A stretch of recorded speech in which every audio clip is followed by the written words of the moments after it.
All right, for this instructional video, we will be moving on and doing forearm. This is 2 projections, an AP and a lateral, and we will go ahead and get started by shielding my patient.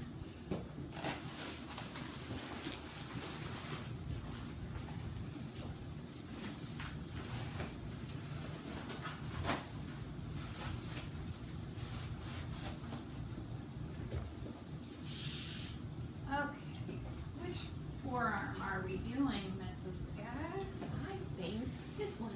Okay. Well, what I think looks not good about that one is that you need to please take your watch off for me. Okay. And we're going to be using a 14 by 17, depending upon how long the person's forearm is. You can either go straight like this and have them lay their arm out, which for Mrs. Skaggs would work great. If they have a very long forearm, you may have to put your receptor at an angle so that you can utilize the space between the 2 long corners. We're going to start with the AP. I'm going to have Mrs. Skaggs go ahead and supinate her hand, which means turn her hand all the way up like a soup bowl. And then I'm going to make sure that the top part of her forearm is parallel with this IR. So that means I have to turn her thumb back just a little bit. I'm going to bring my light over right in the center of her forearm, making sure I'm using a 40-inch SID here. And then I'm going to really collimate in just to make sure that I have light above her elbow crease and also some light on her hand, about 1 inch past her wrist there, just to be sure I've got her entire wrist and her elbow on there.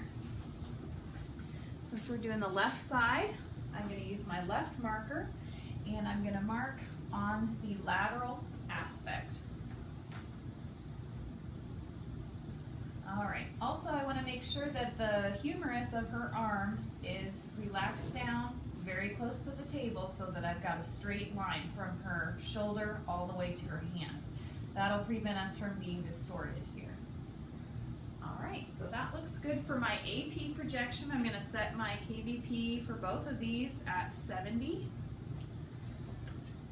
And for the next projection, we're going to do a lateral. So for this one, I'm going to have her, again, keep her shoulder nice and low for me. And we're going to bend that elbow.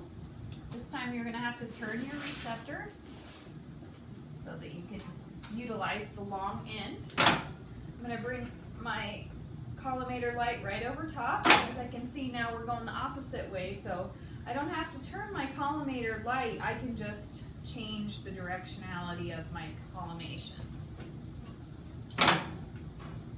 Again, I want to make sure I've got all of her elbow on there and make sure I've got some of her wrist. I'm going to mark on the lateral side. Now, as I'm looking at this, I'm getting a pretty straight line, but what you can do if you're not getting a very straight line here is just go ahead and grab a triangle sponge and slide it underneath their hand so that you kind of keep their hand up a little higher.